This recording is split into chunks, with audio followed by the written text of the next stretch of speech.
Hi hello నమస్తే welcome to Suman TV నేను మీ శ్రీ అనుష. సాధారణంగా యాక్టివ్గా ఉండే మనిషి మంచానికే పరిమితమయ్యి బ్రెయిన్ స్ట్రోక్ వల్ల వాళ్ళ జీవితం అంతా అంధకారంగా మారుతూ ఉంటుంది. సో కొంతమందికి మాట రాకపోవడం, కాళ్ళు చేతులు పడిపోవడం వల్ల వాళ్ళ జీవితం అనేది చాలా డిప్రెషన్లోకి వెళ్ళిపోతూ ఉంటారు. సో ఇది కనుక స్ట్రోక్ ఒక్కసారి వస్తే దీన్ని కనుక నెగ్లెక్ట్ చేస్తే ఇది చాలా ప్రాణాలకే ప్రమాదం అని చెప్తున్నారు నిపుణులు. సో అక్టోబర్ 29న జరుపుకునే ఈ స్ట్రోక్ అవేర్నెస్ డే కారణంగా సో స్ట్రోక్స్ రాకుండా ఉండాలంటే ఎలాంటి ప్రివెన్షన్స్ తీసుకోవాలి, లైఫ్ స్టైల్ని ఎలా మోడిఫై చేసుకోవాలో వివరించడానికి ప్రజెంట్ మనతో పాటు ఉన్నారు ప్రముఖ consultant neuro physician doctor Shilpa Keshareddy గారు ఉన్నారు ఫ్రమ్ మెడికవర్ హాస్పిటల్స్ బేగంపేట నుంచి. నమస్తే మ్యామ్. నమస్తే అన్న. So stroke awareness day 29th October జరుపుకుంటారు. సో ప్రతి సంవత్సరం మనం ఏదో ఒకటి క్యాంపెయిన్స్ చేస్తూ ఉంటాం, అవేర్నెస్ క్రియేట్ చేస్తూ ఉంటాం. బట్ లైఫ్ స్టైల్ వల్ల కావచ్చు ఇన్సిడెంట్ రేట్ అనేది పెరుగుతుంది. సో ఒకసారి స్ట్రోక్ గురించి మాట్లాడుకుంటే దీని ప్రివెన్షన్ ఎలా చేసుకోవాలి అండ్ దానికంటే ముందు విండో పీరియడ్ అని చెప్తున్నారు కదా, విండో పీరియడ్ అంటే ఏంటి అసలు? సో బ్రెయిన్ స్ట్రోక్ అనేది హార్ట్ అటాక్ లాగా for brain, okay, equivalent to heart stroke అంటాం బ్రెయిన్ స్ట్రోక్ అనేది. సో బ్రెయిన్ స్ట్రోక్ రావడం వల్ల వచ్చే, మీరు చెప్పారు కదా, డిజబిలిటీ. బ్రెయిన్ స్ట్రోక్ వచ్చిన వాళ్ళకి ఐదర్ డెత్ లేదా డిజబిలిటీ అంటే ఇయర్స్ లాస్ట్ బికాస్ స్ట్రోక్ రావడం వల్ల ఐదర్ వీల్ చైర్ బౌండ్ అవడం లేదా కేన్ డిపెండెంట్ అవడం లేదా బెడ్ బౌండ్ అవడం, ఫర్ విచ్ వాళ్ళు ఒకరి మీద డిపెండ్ అయి ఉండాలి. Life long care giver assistance కావాలి. So that is a huge disability for any person. ఒక 60 years వాళ్ళకి స్ట్రోక్ వస్తే, ఒక 50 years వాళ్ళకి స్ట్రోక్ వస్తే, మేము యంగ్ స్ట్రోక్స్ కూడా చూస్తున్నాం కోవిడ్ తర్వాత. సో 40 yearsలో స్ట్రోక్ వస్తే ఇమాజిన్ ఎన్ని ఇయర్స్ డిజబిలిటీ ఉంటుందో. So prevention is the most important thing which we look at in brain stroke especially. So every year on October 29th we celebrate World Stroke Day. Okay. So we have a theme for every year. Year theme వచ్చేసి be greater than stroke. Okay. And have an active lifestyle. So ఇందులోనే prevention అనేది మేజర్గా మనకు కనిపిస్తుంది. You make your lifestyle, your daily routine in such a way that you have a healthy lifestyle in preventing conditions like stroke. Okay. So మీరు అడిగినట్టుగా ఏం preventive aspects తీసుకోవాలి, window period అంటే ఏంటి? సో ఫస్ట్ ప్రివెన్షన్ గురించి మాట్లాడుకుందాం. Strokes జనరల్గా elderly పీపుల్లో చూస్తాం, more than 55, more than 60, 65. Okay. As age increases the incidence rate increases.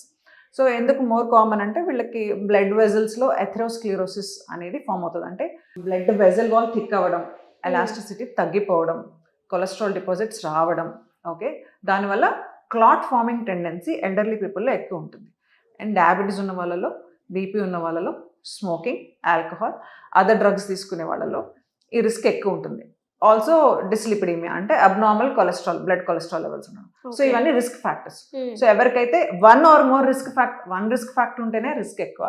The more the number of risk factors the more will be the risk. Cumulative risk ఎక్కువ ఉంటుంది. Okay. So first ఏంటంటే risk factor control చాలా important. Again life style, medicines, regular hospital checkups, ఇవన్నీ చాలా important ఏ ఒక్క risk factor ఉన్నా సరే. Okay. Family history ఉంది అంటే మదర్కి, ఫాదర్కి ఎవరికో ఒకరికి స్ట్రోక్ ఉంది లేదా ఇద్దరికి ఉంది, మీకు రిస్క్ ఎక్కువ ఉంటుంది. యంగ్ ఏజ్లో మీకు స్ట్రోక్ వచ్చే ఛాన్స్ ఎక్కువ ఉంటుంది. ఫర్ ఎగ్జాంపుల్ మీకు ఆల్రెడీ హార్ట్ అటాక్ వచ్చింది ఒక పర్టికులర్ పేషెంట్కి అనుకుందాం, వాళ్ళకి బ్రెయిన్ స్ట్రోక్ వచ్చే రిస్క్ ఎక్కువ ఉంటుంది. It's a vascular risk factor అనమాట. సో హార్ట్ రిలేటెడ్గా మీకు స్ట్రోక్ వస్తే మీకు బ్రెయిన్ స్ట్రోక్ వచ్చే రిస్క్ ఉంటుంది. So you have to be very careful about your heart health as well as your brain health. Okay. So అవన్నీ చేయాలంటే మీరు రిస్క్ ఫ్యాక్టర్స్ కంట్రోల్ చేసుకోవాలి. Plus the way you live, మీరు తీసుకునే food, the kind of activity you indulge in, sedentary life style నుంచి తక్కువ sedentary life స్టైల్కి వెళ్ళడం, ఎక్కువ ఫిజికల్లీ యాక్టివ్ ఉండడం. ఓకే. ఏదో ఒక sport, 1 or 2 sports if possible మీ డైలీ లేదా వీక్లీ రొటీన్లో ఇన్కార్పొరేట్ చేసుకోవడం. And food, when it comes to food and water, food rich in antioxidants, protein, fibre, than fast foods, preservatives, lot of fats, sugars, salt, ఇవన్నీ తగ్గించి shift more towards healthy foods. Okay. So ఇవన్నీ చేస్తే we can prevent stroke to certain extent. So ఇవన్నీ చేసినా కూడా మీకు genetically మీరు ప్రిడిస్పోజ్డ్ ఉన్నారు అంటే మీ మదర్, ఫాదర్కి రిస్క్ ఉంది కాబట్టి మీకు వచ్చే రిస్క్ ఉందంటే మీరు యాన్యువల్గా చెకప్స్ చేయించుకోవాలి. ఏమేమి చెకప్స్ చేయించుకోవాలి మేడం? రొటీన్ బ్లడ్ టెస్ట్లు ఉంటాయి. ఫర్ ఎగ్జాంపుల్ ఒక పేషెంట్ 45 years old ఉన్నారు, ఆల్రెడీ బీపీ ఉంది, వాళ్ళ మదర్, ఫాదర్కి బీపీ ఉంది, ఎవరో ఒకరికి షుగర్ ఉంది, ఈయనకి షుగర్ ఉంది అంటే ఈ BP related, sugar related checkups కాకుండా యాన్యువల్ హెల్త్ చెకప్ ఖచ్చితంగా చేయించుకోవాలి. ఓకే. దాంట్లో ఏమేమి ఇంక్లూడ్ అయి ఉండాలి? బ్లడ్ కొలెస్ట్రాల్ లెవెల్స్ ఫాస్టింగ్లో చేసేవి, ఓకే, థైరాయిడ్ ప్రొఫైల్, హెచ్బిఏవన్స్ అంటే 3 monthsకి ఒకసారి మనం చెక్ చేసుకునే sugar levels, renal function test, kidney ఎలా వర్క్ చేస్తుంది, లివర్ ఫంక్షన్ టెస్ట్, మీ లివర్ ఎంత హెల్తీగా ఉంది, urine examination, ECG, chest X-ray. ECG బాగానే ఉంది, everything is fine, okay. But as the age increases ఈసీజీతో పాటు 2D కూడా చేస్తామన్నమాట. ఓకే. ఇవన్నీ బాగున్నాయి అంటే ఓకే, ఏదో ఒక మార్జినల్ డిస్టర్బెన్స్ ఉన్నా we go for next investigation. So annual checkup is very important. అందులో ఇవన్నీ మేము కవర్ చేస్తాం. ఓకే. యూజువల్గా ఇప్పుడు ఒకసారి స్ట్రోక్ అటాక్ వస్తే వాళ్ళకి ట్రీట్మెంట్ స్టార్ట్ చేస్తే పక్షవాతం అంటే కంప్లీట్గా బెడ్ రిడన్ కావచ్చు, లేకపోతే వీల్ చైర్కి బాండ్ కాకుండా ఉండాలంటే ట్రీట్మెంట్ ఎలా హెల్ప్ చేస్తుంది? సో ఇలా డిజబిలిటీ రాకుండా ఉండాలి అంటే మనం విండో పీరియడ్ గురించి ఇందాక మీరు అడిగారు కదా, దట్ ఈస్ వెరీ రిలవెంట్. ఎందుకంటే ఒక్కసారి స్ట్రోక్ బ్రెయిన్లో బ్లడ్ క్లాట్ అయ్యింది అనుకోండి, ఎవ్రీ సెకండ్ 30,000 న్యూరాన్స్ డ్యామేజ్ అవుతాయి. Every second 30,000 neurons. Okay. So in a minute more than 1.5 billion neurons damage అవుతాయి. ఒకసారి న్యూరాన్ డ్యామేజ్ అయింది, డ్యామేజ్ అయింది. ఓకే. మళ్ళీ it cannot be repaired, it cannot be regenerated. So every minute is really important. So stroke symptoms start అయింది, అప్పటికే బ్రెయిన్లో ఎక్కడో blood clotting bleeding జరుగుతుంది. Okay. So immediately rush to hospital. Okay. Call an emergency ambulance and rush to hospital. హాస్పిటల్లో first ఇమీడియట్గా evaluation చేస్తారు, emergency డిపార్ట్మెంట్లో city MRI చేస్తారు. ఈ విండో పీరియడ్ అనేది జనరల్గా బ్రెయిన్ స్ట్రోక్ పేషెంట్స్కి 3 to 4.5 hours ఉంటుంది. సో పేషెంట్ని ఈ టైం లోపల తీసుకురాగలిగితే, సిమ్టమ్స్ స్టార్ట్ అయిన 1-2 hours లోపల తీసుకురాగలిగితే మళ్ళీ అసెస్మెంట్ ఇన్వెస్టిగేషన్స్కి కొంచెం టైం పడుతుంది కాబట్టి 4.5 hours లోపల మీరు తీసుకురాగలిగితే, అంటే ఇంకా అర్లీగా తీసుకురాగలిగితే మరీ మంచిది. Okay. As early as possible ఆ ఇన్వెస్టిగేషన్స్ చేసి మనం థ్రాంబోలైటిక్ డ్రగ్ అని ఇస్తామన్నమాట. It's a medicine. అది ఇవ్వడం వల్ల బ్లడ్ క్లాట్ కంప్లీట్గా తగ్గిపోతుంది ఏదైతే ఉంటుందో. మళ్ళీ దానికి కూడా కాంట్రాఇండికేషన్ ఉంటుంది. బట్ లార్జ్లీ మేము ఈ 2-3 decades ఏం చూసామంటే, థ్రాంబోలసిస్కి ఎవరైతే టైంకి తీసుకొస్తారో వాళ్ళు ఆ ఇంజెక్షన్ రిసీవ్ చేసుకుంటారో ఒకటి సిమ్టమ్స్ అన్నీ రివర్స్ అయిపోతాయి, they will come back to normalcy and వాళ్ళకి డిజబిలిటీ అనేది ఉండదు. It's just a break through. అంటే ఆ patient who can be bed bound, ఆ పేషెంట్ని నడిపిస్తూ నార్మల్గా పంపించేసాం. ఓకే. సో ఈ అవేర్నెస్ అనేది చాలా ఇంపార్టెంట్. సో ఈ అవేర్నెస్ గురించి మాట్లాడుకుంటే టైంకి తీసుకురావాలి అంటే మనకు కొన్ని లక్షణాలు అనేది బయటపడాలి. సో ఒక్కసారి ఆ సిమ్టమ్స్ ఎలా ఉంటాయి? సో ఎనీ స్ట్రోక్లో వచ్చే సిమ్టమ్స్ సడన్గా ఉంటాయి. ఫస్ట్ గుర్తుపెట్టుకోవాల్సింది అంటే సడన్గా ఉంటుంది.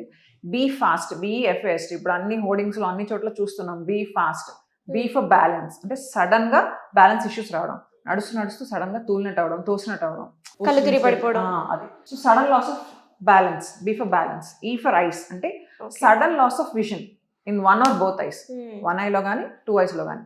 అదర్వైజ్ నార్మల్గా కనిపించే వాళ్ళకి 1-2లో కనిపించడం, డబుల్ విజన్ అంటాం. Okay. Okay. Either loss of vision or double vision. E for eyes. Okay.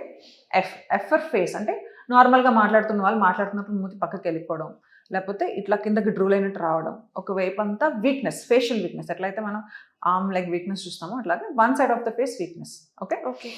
Be fast, F for facial weakness, A for arm weakness, అంటే ఒక్క సైడ్ సడన్ గా చేయి లేపలేకపోవడం, బటన్స్ పెట్టుకుంటుంటే పెట్టలేకపోవడం, అన్నం కలుపుకుంటుంటే కలుపులేకపోవడం, చేయి పక్కకి వెళ్ళిపోవడం, గ్రిప్ సరిగ్గా లేకపోవడం, ఇది సడన్ గా జరగడం. So one sided arm weakness. అది ఇక్కడ ఉండొచ్చు, మొత్తం ఉండొచ్చు, లేదా సడన్ గా అసలు చేయి లేపలేకపోవచ్చు. Okay. Okay. S for speech అంటే సడన్ గా మాట్లాడలేకపోవడం, మాట్లాడినా ముద్దుగా మాట్లాడడం, స్లర్రింగ్ అంటే slurred speech. Okay. Slurred speech రావడం, లేదా అస్సలు మాట రాకపోవడం. T for time, the most important time. So the earlier the better will be the outcome. So every passing minute నేను ఇందాక చెప్పినట్టు neurons will get damaged and they will die. మనం మళ్ళీ రీజనరేట్ చేయలేం వాటిని. ఓకే. సో ఇవి symptoms. ఈ symptoms లో 1 or more సిమ్టమ్స్ ఉన్నాయి. మీకు అంత క్లియర్ గా మీరు సిమ్టమ్స్ చెప్పలేకపోతున్నారు, but you are in doubt, even then come to hospital. Yeah, definitely come to hospital. Thank you so much శిల్ప గారు, చాలా వివరంగా ఎక్స్ప్లెయిన్ చేశారు. And it should be useful అండి. ఈ స్ట్రోక్ అవేర్నెస్ డే వల్ల జనాలకు తెలియాలి, వాళ్ళకున్న లక్షణాలు వెంటనే రష్ అవ్వాలి హాస్పిటల్కి. సో ఇమీడియట్గా ఇలా బెడ్ రిడన్ అవ్వకుండా, డిజబిలిటీ అవ్వకుండా ఉండాలని నేను కూడా కోరుకుంటున్నాను. Thank you so much madam. Thank you. నమస్తే. థ్యాంక్స్ అండి.